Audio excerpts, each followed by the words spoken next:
ઊંઝા એપીએમસીમાં સત્તા મેળવવા ભાજપના જ બે જૂથ સામસામે આવી ગયા છે। 20 જૂને હોદ્દેદારોની મુદત પૂરી થતા પહેલા જ સ્થાનિક રાજકારણમાં ગરમાવો આવ્યો છે। પૂર્વ ધારાસભ્ય નારાયણ પટેલ અને ચેરમેન દિનેશ પટેલ જૂથ વચ્ચે ખેંચતાણ થઈ રહી છે। કાકા સમર્થિત મંડળીઓમાં ધિરાણ આપવા ડિસ્ટ્રિક્ટ બેંકમાં દબાણ કરાતું હોવાની માહિતી મળી રહી હોવાનું સૂત્રો જણાવી રહ્યા છે। ફડચામાં ગયેલી 12 મંડળીમાંથી 5 મંડળીઓ ફરી કાર્યરત કરવા માટે પ્રયાસ કરવામાં આવી રહ્યા છે। સ્થાનિક ધારાસભ્ય સમર્પિત 3 મંડળીને નિયમો નેવે મૂકીને ઉભી કરવામાં આવી હોવાની પણ વાત સૂત્રો દ્વારા જણાવવામાં આવી। નારાયણ પટેલના જન્મદિવસે મંડળીના સભાસદો અને ડિરેક્ટર્સને બોલાવાયા છે।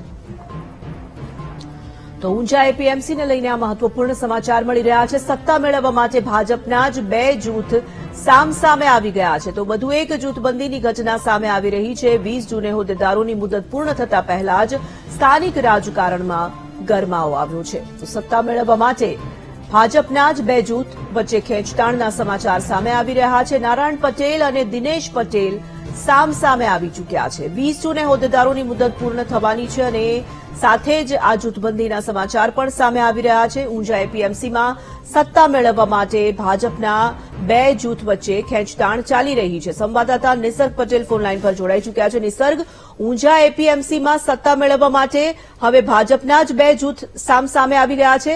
ફરી એક વખત જૂથબંધી ચરમસીમા પર છે।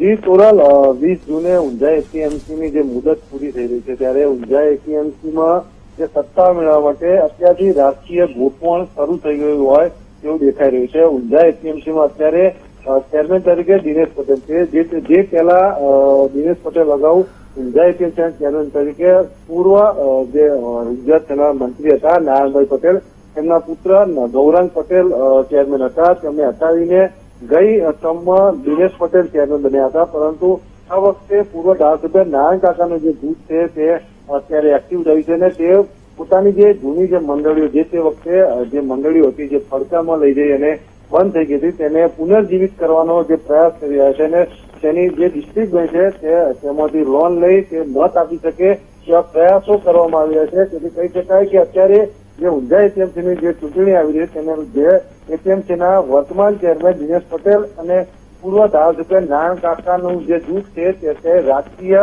ગોઠવણ કરવામાં વ્યસ્ત હોય તેવું દેખાઈ રહ્યું છે। જી ધન્યવાદ નિસર્ગ।